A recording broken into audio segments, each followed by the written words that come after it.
अस्सलाम वालेकुम स्टूडेंट्स। पीछे हम inter conversion of potential energy and kinetic energy पढ़ रहे थे और ये हमने प्रूव कर लिया था कि एक बॉडी अगर फ्रीली नीचे गिर रही हो तो यहाँ पर टोटल एनर्जी mgh थी और यहाँ पर भी टोटल एनर्जी mgh थी। अब हम एक और जगह भी प्रूफ करेंगे कि वहाँ पर भी टोटल एनर्जी mgh है, जिससे हम नतीजा निकालेंगे कि एक बॉडी की टोटल एनर्जी हमेशा कांस्टेंट रहती है, जिसे law of conservation of kinetic energy भी कहते हैं। तो ये ए से बी तक आया था और नीचे गिरते गिरते फिर बी से इधर आ जाएगा सी तक। याद रखें, C is a point just before hitting the ground.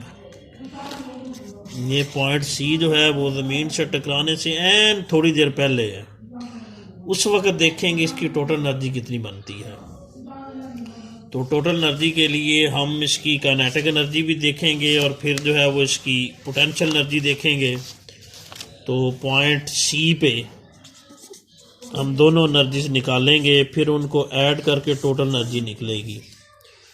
तो पॉइंट सी पे यहाँ ये टकराने से एन थोड़ी देर पहले टकराने वाला है, अभी टकराया नहीं है। टकराते वक्त इसकी हाइट जो है वो पॉइंट सी पे कितनी रह जाएगी? 0। पीछे बताया था कि पोटेंशियल एनर्जी का फार्मूला होता है mg multiplied by height. Height इसकी 0 रहेगी तो पोटेंशियल एनर्जी भी क्या रह जाएगी? पॉइंट सी पे 0 हो जाएगी। फिर काइनेटिक एनर्जी निकालेंगे। काइनेटिक एनर्जी का फार्मूला 1/2mv होता है। सी पे इसकी वेलोसिटी फर्ज करें vc है। पॉइंट सी पे जिस वक्त ये टकरा रहा था इसकी वेलोसिटी फर्ज करें कितनी थी? vc। टकरा गया तो फिर वेलोसिटी 0 हो जाएगी। टकराने से एन थोड़ी देर पहले टकराते वक्त इसकी वेलोसिटी कितनी थी? पॉइंट सी पे vc थी। तो काइनेटिक एनर्जी 1/2mvc² बनेगी। vc² की वैल्यू हम निकाल लेंगे, जैसे पीछे हमने vb² की वैल्यू निकाली थी।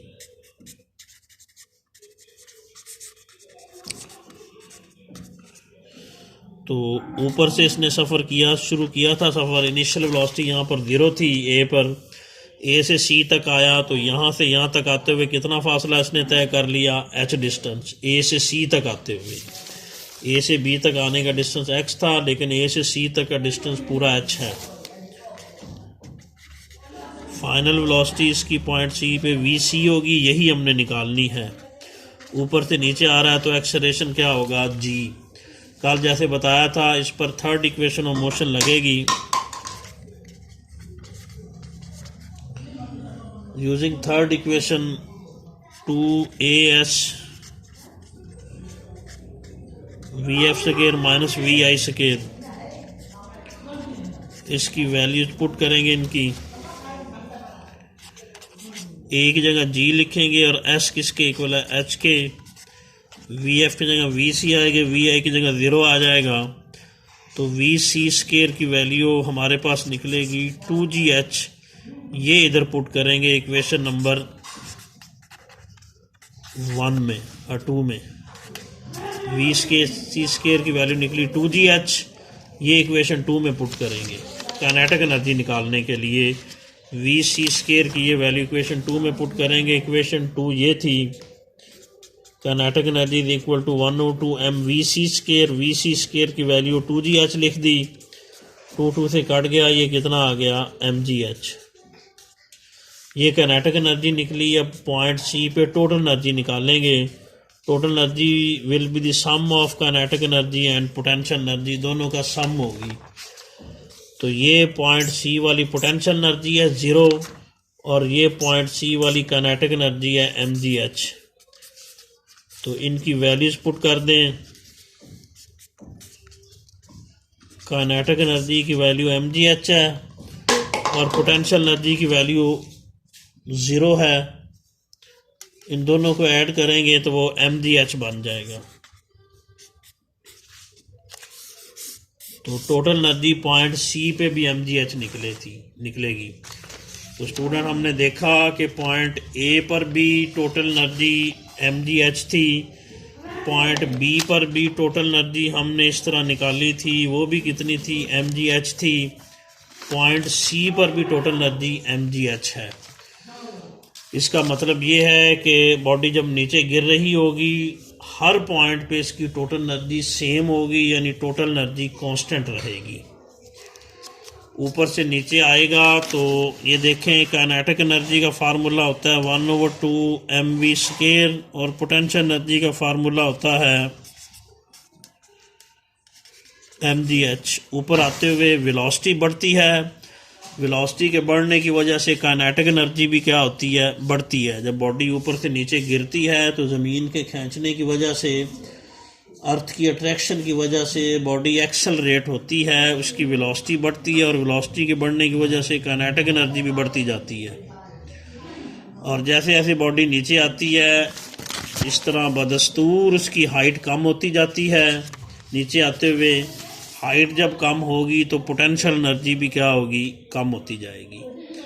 तो याद रखें, ऊपर से नीचे आते हुए वेलोसिटी के बढ़ने की वजह से काइनेटिक एनर्जी बढ़ती जाएगी, और हाइट के कम होने की वजह से पोटेंशियल एनर्जी कम होती जाएगी, लेकिन टोटल एनर्जी हर पॉइंट पे सेम रहेगी।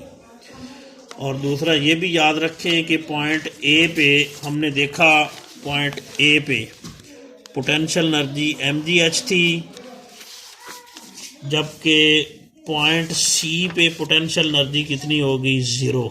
यानी पोटेंशियल एनर्जी में कितनी कमी आई, mgh जितनी। पोटेंशियल एनर्जी में कमी कितनी आई, mgh जितनी। फ़र्ज़ करें बॉडी की मास, ये फर्जी एग्जांपल है, 10 ग्राम किलोग्राम हो, जी की वैल्यू 9.8 होती है, एच की वैल्यू 1 मीटर हो, तो आंसर कितना आएगा, 98 पोटेंशियल एनर्जी का। कोई भी वैल्यू हो सकती है इसकी। तो पॉइंट ए पे पोटेंशियल एनर्जी 98 थी, पॉइंट सी पे पोटेंशियल एनर्जी 0 होगी, तो पोटेंशियल एनर्जी में कितनी कमी आई, 98। तो बॉडी ऊपर से नीचे गिर रही है, पॉइंट ए पे जो काइनेटिक एनर्जी थी वो 0 थी। ये देखें, पॉइंट ए पे काइनेटिक एनर्जी 0 थी, और पॉइंट सी पे काइनेटिक एनर्जी कितनी रह गई, mgh। जो फर्जी एग्जांपल हम पढ़ रहे हैं, mgh का आंसर 98 निकला, यानी काइनेटिक एनर्जी में जो इजाफा हुआ है वो कितना हुआ है, 98 का। ए पे 0 थी काइनेटिक एनर्जी, बी पे बढ़ते बढ़ते कितनी होगी, 98। एक फर्जी एग्जांपल है, तो काइनेटिक एनर्जी में इजाफा कितना का हुआ, 98 का। और अभी हमने पढ़ा कि पोटेंशियल एनर्जी में कमी कितनी हुई, 98 की। तो इससे हम नतीजा निकाल सकते हैं कि जितनी पोटेंशियल एनर्जी में कमी आती है उतना ही काइनेटिक एनर्जी में इजाफा होता है। तो बॉडी फ़र्ज करें पॉइंट ए से नीचे आ रही है, पॉइंट ए पे रुकी हुई नहीं है, मूव कर रही है। पॉइंट ए पे बॉडी की वेलोसिटी फ़र्ज करें v1 है, तो काइनेटिक एनर्जी कितनी होगी, 1/2 mv1²। और पोटेंशियल एनर्जी पॉइंट ए पे कितनी होगी, mgh1। ए से फ़र्ज करें बॉडी बी पे आ गई, यहाँ पे ये पॉइंट बी है, बी पे उसकी वेलोसिटी बढ़ते बढ़ते v2 हो गई, और हाइट कम होते होते कितनी होगी, h2। ये पहले बॉडी ए पे थी, उसके बाद कहाँ पे आ गई, बी पे। तो बी पे काइनेटिक एनर्जी फिर कितनी बनेगी, 1/2 mv2²। और पोटेंशियल एनर्जी कितनी बनेगी, हाइट h2 रह गई है, तो पोटेंशियल एनर्जी mgh2 होगी। तो ऊपर से नीचे आ रही है, अभी बताया था हाइट कम होती है, हाइट कम होने से पोटेंशियल एनर्जी कम होगी। तो लॉस इन पोटेंशियल, ये इक्वेशन हम यूज़ करेंगे, तो लॉस इन पोटेंशियल एनर्जी कितनी बनेगी, mgh1 माइनस mgh2। ऊपर ये ज़्यादा पोटेंशियल एनर्जी थी, यहाँ कम रहेगी, बड़ी में से छोटा फैक्टर माइनस करेंगे। काइनेटिक एनर्जी नीचे ज़्यादा है क्योंकि नीचे वेलोसिटी ज़्यादा है, तो गेन इन काइनेटिक एनर्जी होगी 1/2 mv2² माइनस 1/2 mv1²। क्योंकि काइनेटिक एनर्जी नीचे वाली ज़्यादा है, बॉडी ऊपर से नीचे गिर रही है, उसकी वेलोसिटी बढ़ती जा रही है, वेलोसिटी v2 v1 से बड़ी है, तो काइनेटिक एनर्जी ये वाली इस काइनेटिक एनर्जी से ज़्यादा होगी। तो गेन इन काइनेटिक एनर्जी निकालने के लिए फाइनल में से इनिशियल जो है वो क्या करेंगे, हम माइनस करेंगे। तो ये दोनों वैल्यूज इधर पुट करेंगे इक्वेशन नंबर 3 में।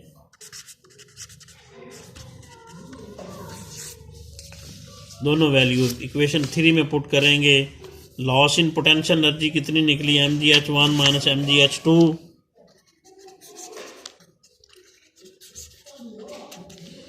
इज इक्वल टू है गेन इन काइनेटिक एनर्जी, वो कितनी निकली, ये वाली, ये देखें 102 mv2 square minus 102 mv1 square.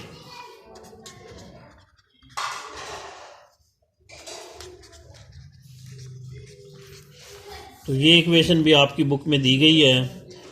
इसमें से mg कॉमन ले लें, बाकी h1 माइनस क्या रह जाएगा h2, इनमें 102 m कॉमन आएगा, बाकी v2 स्केयर माइनस क्या रहेगी v1 स्केयर।